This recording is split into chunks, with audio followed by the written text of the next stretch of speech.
The story of Bitcoin's creation is as mysterious as it is revolutionary. And it begins not with a person, but with a pseudonym, Satoshi Nakamoto. This name, which carries almost mythological weight in the cryptocurrency world, belongs to an individual or group that fundamentally reshaped how we view money, finance, and the power structures that govern them. But who exactly is Satoshi Nakamoto? This question has puzzled the brightest minds for over a decade. And the answer, if it ever comes, could shift our understanding of not only cryptocurrency, but of modern technological history.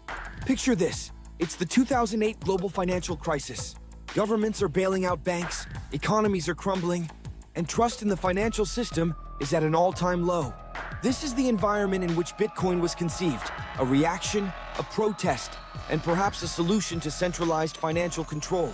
Out of the ashes of this crisis, Nakamoto quietly released a white paper titled Bitcoin, a peer-to-peer electronic cash system. It was simple in its promise, but profound in its implications. Nakamoto offered a way to transfer value without the need for trust, without banks, governments, or intermediaries. Bitcoin wasn't just digital money, it was a symbol of resistance. Nakamoto built Bitcoin using blockchain technology, which ensures transactions are transparent, irreversible, and immune to tampering. It's decentralized, meaning no single entity could control it. This was radical.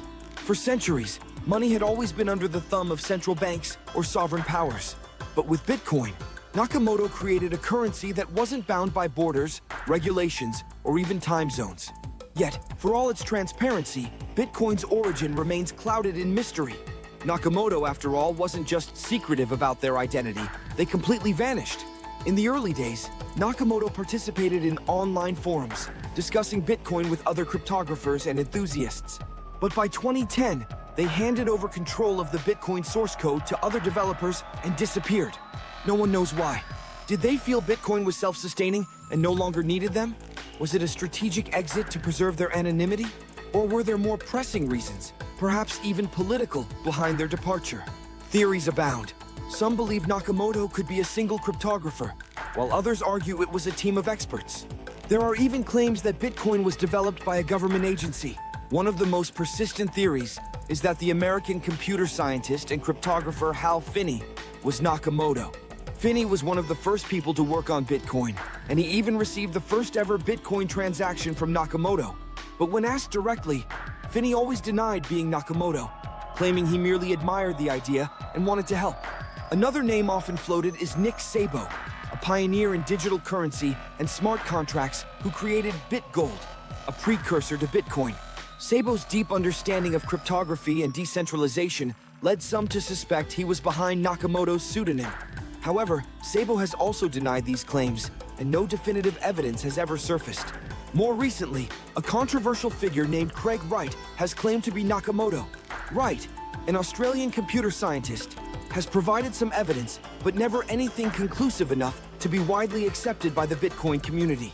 In fact, his claims have been met with a great deal of skepticism, as many believe he's trying to profit from Bitcoin's success rather than revealing a hidden truth. The mystery deepens when we consider Nakamoto's fortune. It's estimated that Nakamoto mined around 1 million Bitcoins in the early days of the network, an amount worth billions of dollars today. Yet those coins have never been touched. Why? If Nakamoto was motivated by money, surely they would have sold at least some of their holdings. But perhaps Nakamoto's goal was never wealth, but rather the creation of a new financial system that prioritized freedom and privacy over profit. Nakamoto's silence, even as Bitcoin's value skyrocketed, suggests a level of detachment from material gain. It's almost as if Nakamoto was more of an artist than an inventor, someone who created Bitcoin as a piece of ideological or philosophical expression rather than as a means to gain wealth or fame.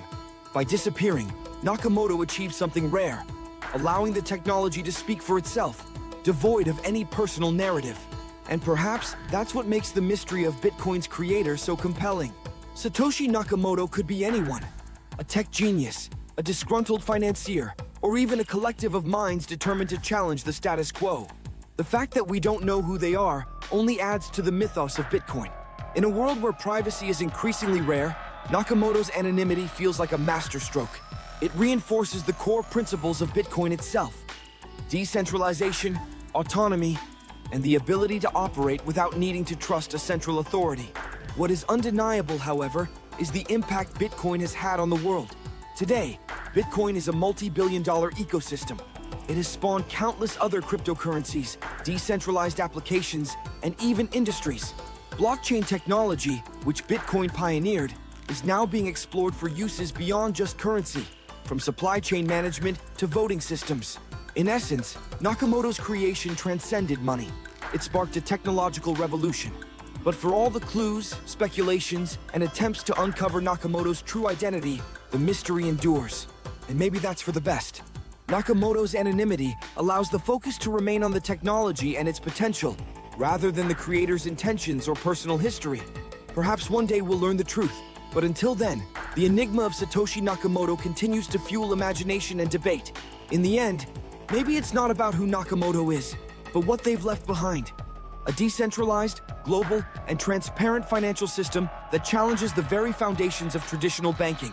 In a world that often feels controlled by a few powerful players, Nakamoto gave us Bitcoin, and with it, a new kind of freedom.